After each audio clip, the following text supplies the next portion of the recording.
नमस्कार, मैं हूं आपके साथ मयंक। देखिए, इस वक्त की बड़ी खबर, ईरान की तरफ से ब्रिटेन, फ्रांस, जर्मनी को बड़ी चेतावनी दी गई है, सीधी चेतावनी दी गई है। ईरान के उप विदेश मंत्री काजिम गरीबाबादी की तरफ से ये सीधी चेतावनी दी गई है तीनों देशों को, ब्रिटेन, फ्रांस और जर्मनी को। देखिए, हमने आपको बताया था कि कल जो है वो जिनेवा में इन तीनों देशों के साथ, यूरोपीय तीनों देशों के साथ ईरान की बड़ी बैठक हुई परमाणु कार्यक्रम को लेके, न्यूक्लियर प्रोग्राम को लेकर। इस बातचीत में ये ईरान का जो न्यूक्लियर प्रोग्राम है, खासकर यूरेनियम इनरिचमेंट है, इसको लेकर चर्चा होनी थी और ये बातचीत इन देशों के साथ बेनतीजा रही है। बातचीत एक बार फिर फेल हो गई है। हम आपको रिपीट करेंगे, यूरोपियन कंट्रीज़ के साथ जो बातचीत कल हुई है ये बेनतीजा रही। इसमें किसी तरह की किसी समझौते की तरफ बात आगे नहीं बढ़ी। इसके बाद देखिए, 31 तारीख तक डेडलाइन दी गई है। इन तीनों कंट्रीज़ की तरफ से कहा गया है कि अगर 31 अगस्त के पहले ईरान अपने परमाणु कार्यक्रम को लेकर समझौता नहीं करेगा तो ईरान के ऊपर फिर से यूनाइटेड नेशंस के सारे सैंक्शंस, प्रतिबंध फिर से लागू कर दिए जाएंगे। अब इसके खिलाफ ये माना जा रहा था कि ये जो मीटिंग है इसमें शायद कुछ नतीजा निकले, लेकिन ईरान की तरफ से कुछ बातें साफ की गई हैं कि हम इस बारे में कोई समझौता नहीं करेंगे, यूरेनियम इनरिचमेंट को लेकर कोई समझौता नहीं होगा, ईरान अपना शांतिपूर्ण जो न्यूक्लियर प्रोग्राम है उसे जारी रखेगा, उसे नहीं रोकेगा। इन बातों को लेकर ईरान अपनी शर्तों के साथ आगे आया था, लेकिन ये जो तीनों देश हैं इनके साथ बातचीत का कोई हल नहीं निकल पाया, जिसके बाद अब ये कहा जा रहा है कि अगले 1 या 2 दिन के अंदर ये तीनों देश ईरान के ऊपर स्नैपबैक सैंक्शंस फिर से लगा सकते हैं। स्नैपबैक सैंक्शन क्या है वो हम आपको बताएंगे। फिलहाल सरल शब्दों में कि जो पूरे प्रतिबंध हैं यूनाइटेड नेशंस के वो फिर से लागू हो जाएंगे ईरान के ऊपर, और बताया जा रहा है कि शायद कल या परसों 1-2 दिन के 48 घंटे के अंदर ये लागू हो सकते हैं।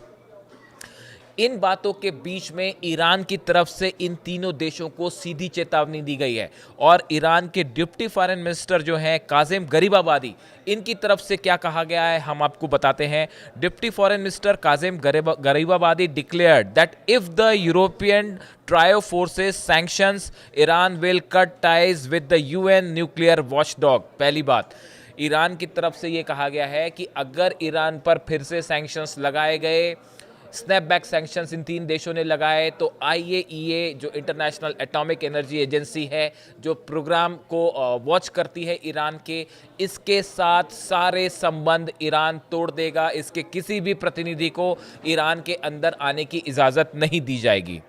And hold all talks with Europe. दूसरी बड़ी बात ये कही गई है कि अगर सैंक्शंस लगे तो यूरोप के साथ ईरान आगे किसी तरह की कोई बात नहीं करेगा। He wants such a move would permanently sideline Europe from diplomatic track, shifting dialogue solely to UN Security Council। Iran ने ये कहा है कि अगर हमने यूरोप के साथ किसी भी तरह की डिप्लोमेटिक बातचीत रोक दी, उसके बाद यूरोप पूरी तरह से इस पूरे मुद्दे में अलग थलग पड़ जाएगा और फिर सिर्फ यूनाइटेड नेशंस के सिक्योरिटी काउंसिल के जरिए ही बात होगी। जो बात होगी ये यूरोप के लिए एक बड़ा झटका होगा, यूरोप की डिप्लोमेसी के लिए, कूटनीति के लिए एक बड़ा झटका होगा, और ईरान यूरोप के किसी भी देश से फिर कोई भी बात नहीं करेगा। ये बड़ी सीधी चेतावनी दी गई है इन तीनों देशों की। देखिए, इस्माइल बघाई जो है स्पोक्स पर्सन विदेश मंत्रालय की, इनकी तरफ से भी कहा गया है। बघाई said Iran told European countries during a meeting in Geneva on Tuesday that they do not have the right to trigger the mechanism।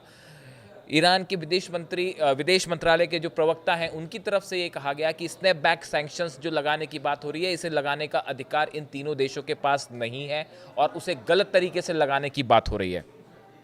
देखिए, अब ये बात समझना होगा कि ये स्नैपबैक सैंक्शंस की क्या बात हो रही है। ये जो 2015 में समझौता हुआ था ईरान के परमाणु कार्यक्रम को लेके, इसमें कॉम्प्रेसिव प्लान ऑफ एक्शन जो joint comprehensive plan of action जो बनाया गया था, जिसे JCPOA कहते हैं, इसमें ईरान ने ये कहा था इस प्रोग्राम के बाद कि वो आईएईए को अपने यहाँ आके इंस्पेक्शन करने की इजाज़त होगी। जो न्यूक्लियर प्रोग्राम चल रहा है वो वहाँ पे आईएईए के अधिकारी आके उसको इंस्पेक्शंस कर पाएंगे, और बदले में जो है कई सारे प्रतिबंध जो हैं वो वेस्टर्न कंट्रीज़ ने हटा लिए थे।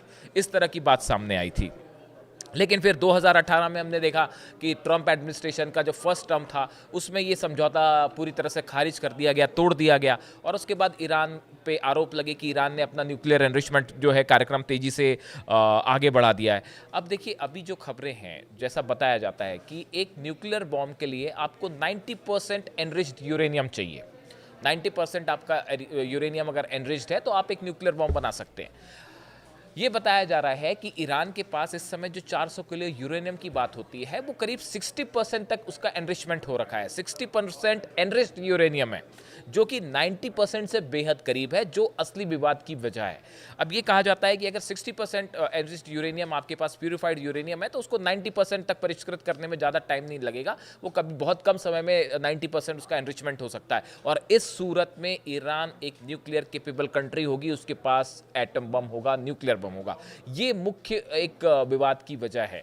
अब देखिए, ईरान का कहना ऐसा है कि हम न्यूक्लियर बम नहीं बना रहे हैं, हम अपनी शांति के लिए जो है शांति पीसफुल न्यूक्लियर प्रोग्राम को हम आगे बढ़ा रहे हैं, हमें इलेक्ट्रिसिटी की ज़रूरत है, बाकी हमारी ज़रूरतें हैं, मेडिकल ज़रूरतें हैं, उसको लेके रेडिएशन की ज़रूरतें हैं, हम उसको लेके अपने प्रोग्राम को आगे बढ़ा रहे हैं। अब देखिए, इस पूरे प्रोग्राम को लेकर जो विवाद है वो न्यूक्लियर एनरिचमेंट पर आके अड़ गया है। अमेरिका के साथ कोई समझौता नहीं हुआ, छठे दौर की बातचीत चल रही थी, इस बीच इजराइल ने हमला कर दिया, फिर अमेरिका की तरफ से फोर्दो, इस्फहान और नेतान्स पर हमले किए गए और वो बातचीत वहाँ रुक गई। अब ये कहा गया कि अगर 31 अगस्त के पहले ईरान ने समझौता नहीं किया तो सैंक्शन लग जाएंगे, और वैसे भी अक्टूबर में जो डील है ख़त्म होने जा रही है, जो कि 2015 में हुई थी।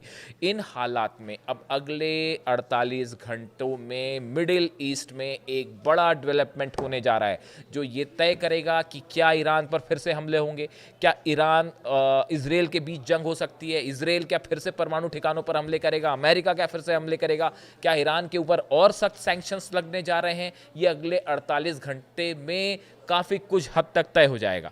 देखिए, जो फॉरेन मिनिस्टर है अब्बास अराक्ची साहब ईरान के, इनकी तरफ से कहा गया है, he said recently Tehran was working with its allies China and Russia, who are also parties to the JCPOA, to prevent the sanctions. इनकी तरफ से ये कहा गया कि जो सैंक्शंस लगाने की बात हो रही है, स्नैपबैक सैंक्शंस की, इसके लिए इसको लेकर ईरान, रूस और चाइना से भी बात कर रहा है। देखिए, पार्टी सिर्फ ये 3 देश नहीं है, ब्रिटेन, फ्रांस, जर्मनी का सवाल नहीं है, रशिया और चाइना, इनके द्वारा भी ये कोशिश कर रहा है ईरान की किसी तरह के और प्रतिबंध ना लगे।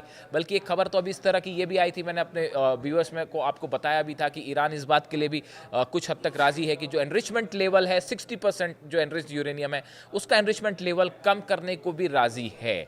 क्या इसके लिए यूरोप राजी होगा, क्या इसके लिए अमेरिका राजी होगा? ऐसे कई मुद्दे हैं जिसको लेकर विवाद बना हुआ है। और इस बीच अब ईरान की तरफ से सीधी चेतावनी ब्रिटेन, फ्रांस, जर्मनी को कि अगर आपने सैंक्शंस लगाया, हम सारे डिप्लोमेटिक टाइज तोड़ लेंगे, आपसे किसी तरह की कोई बात नहीं होगी। ये आपके लिए, आपकी डिप्लोमेटिक एफर्ट्स के लिए बड़ा झटका होगा। हम IAEA को ईरान के अंदर नहीं आने देंगे। इस सूरत में ईरान के न्यूक्लियर प्रोग्राम पे किसी की नज़र नहीं होगी, किसी को नहीं पता चल पाएगा कि अंदर क्या हो रहा है।